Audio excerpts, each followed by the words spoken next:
आप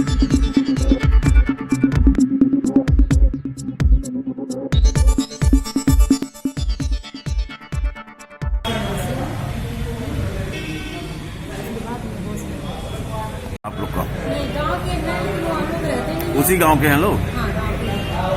लेकिन वो लोग गाँव में नहीं रहते हैं और ये अपने मायके रहते क्या हैं। मनबर टाइप के हैं क्या लोग? नंबर टाइप के हैं और मतलब क्या नाम है, कहाँ की रहने वाली है, किसका नाम तक, क्या मामला है, क्यों केस हुआ?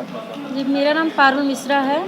मैं ग्राम मंझरिया खुर्द, पोस्ट जिन्ना भियाँव, थाना बांसगांव, जिला गोरखपुर की रहने वाली हूँ।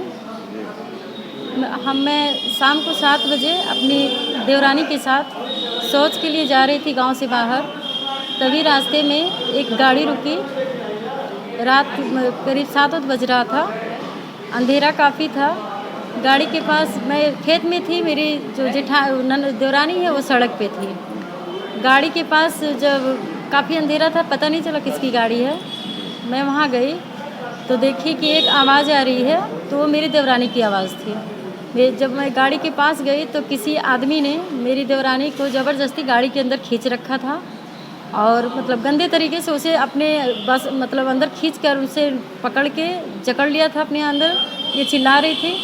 मैंने उन्हें ज़बरदस्ती खींचकर बाहर किया अपनी देवरानी को, और उसे भी मतलब धक्का देके अंदर करके उसका दरवाज़ा गेट का बंद कर दी। बाद में क्या हुआ, उसके हाथ में पिस्तौल था, उस आदमी के हाथ में, वो साइड से निकला और आकर मुझे मारने पीटने लगा। मुझे इतना मारा कि मैं वहाँ बेहोश हो गई। आधा घंटा बाद जब मुझे होश आया तो गांव वाले वहाँ इकट्ठा हो चुके थे। उसके बाद में क्या हुआ मुझे नहीं पता।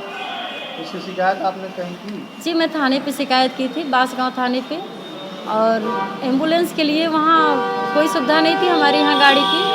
तो करीब 1.5 घंटे के बाद एम्बुलेंस आई वहाँ, फिर मुझे हॉस्पिटल लेके गई, इंजेक्शन लगा मुझे, आधा घंटा मेरा ट्रीटमेंट हुआ, फिर मुझे थाने पे भेज दिया गया। थाने पे लोगों ने गंभीरता से मेरी बात नहीं ली और उन्होंने कहा कि जाओ, मेडिकल जब हो जाएगा उसके बाद ही कुछ बताएंगे।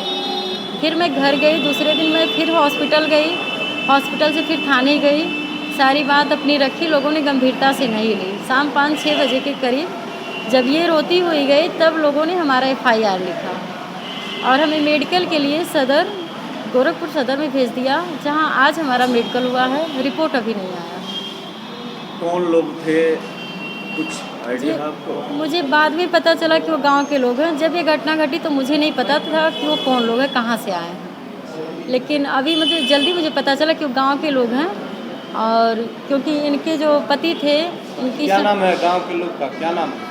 एक्चुअली उनका नाम है, एक का नाम है श्याम नारायण मिश्रा उर्फ छुन्ना मिश्रा, और उनके भतीजे हैं अजय मिश्रा उर्फ झबलू मिश्रा।